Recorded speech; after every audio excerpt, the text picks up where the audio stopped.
জামায়াতে ইসলামীর রাজনীতির সঙ্গে যুক্ত এরকম একজন এটা রিড করেন, সেখানে দেশের প্রচলিত সংবিধান এবং আরপিও বিরোধী একটি সিদ্ধান্তের মাধ্যমে আমার প্রার্থিতা স্থগিত করা হয়েছে, যদিও এখনো আমি লিখিত কোনো আদেশ পাইনি। তো সেটি ভিন্ন কথা। আমি যে জন্য আজকে আপনাদের সামনে এসে দাঁড়িয়েছি, যেহেতু মুক্তিযুদ্ধের সপক্ষের শক্তি বনাম বিপক্ষের শক্তি দেশ আজ দুই ভাগে বিভক্ত, আমি মনে করি যে আমারও একটি দায়িত্ব আছে মুক্তিযুদ্ধের সপক্ষের শক্তির পক্ষে আরো জোরালো অবস্থান নেওয়া। সেই জন্য আমি সিদ্ধান্ত নিয়েছি এই মুহূর্তে মুক্তিযুদ্ধের সপক্ষের শক্তি হিসেবে বাংলাদেশ জাতীয়তাবাদী দল বিএনপি তাদের যে অবস্থান, সেই অবস্থান যাতে আরো শক্তিশালী হয়, সুসংহত হয়, সেই জন্য ফরিদপুর 1 আসনে বিএনপি প্রার্থী, ধানের শীষের প্রার্থী, তার পক্ষে আমার এবং আমাদের জোরালো অবস্থান এবং সমর্থন থাকবে। আমার পাশে ফরিদপুর 1 আসনে বিএনপি মনোনীত প্রার্থী খন্দকার নাসিরুল ইসলাম উনি আছেন। আমরা একসাথে একযোগে কাজ করে ফরিদপুর 1 আসন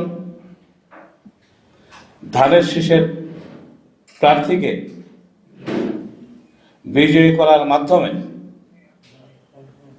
আগামীতে মুক্তিযুদ্ধের সপক্ষের শক্তিকে আরো ভালোভাবে কাজ করতে দেওয়ার সুযোগ আমাদের ওই আসনের সাধারণ মানুষ করে দেবেন, এটি আশা করছি। বিএনপির জাতীয় যে নির্বাচন পরিচালনা কমিটি, সেই কমিটির চেয়ারম্যান, বিএনপির স্থায়ী কমিটির সদস্য জনাব নজরুল ইসলাম খান, উনিও আমাদের মাঝে আছেন। যেহেতু এটি একটি বড় বিষয় যে আমি নির্বাচনে আমার সমর্থন একজন প্রার্থীকে দিচ্ছি, তো নজরুল ভাই আমাদের শুভাকাঙ্ক্ষী হিসাবে,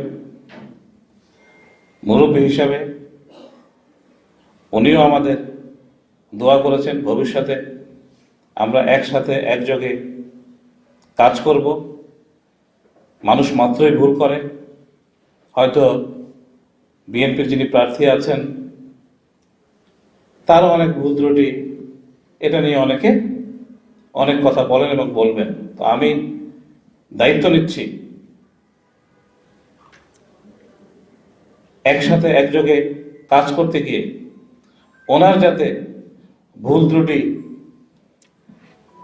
আমরা শুধরে দিয়ে দেশের যে গণতন্ত্রকামী মানুষ তাদেরকে সত্যিকারের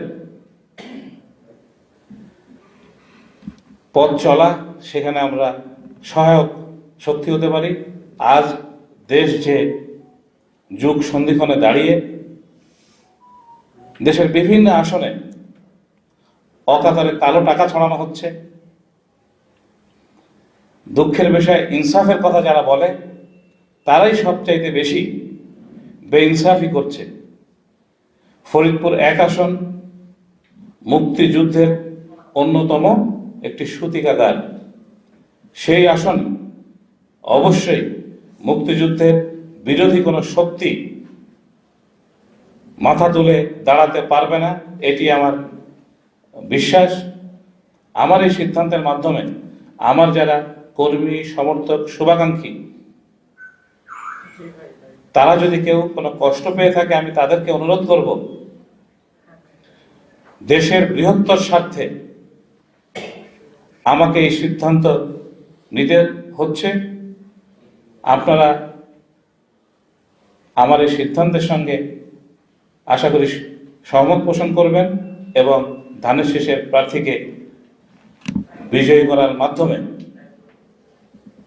দেশের গণতন্ত্র, মুক্তিযুদ্ধের চেতনাকে আরো বেগবান করতে সাহায্য করবেন। ধন্যবাদ।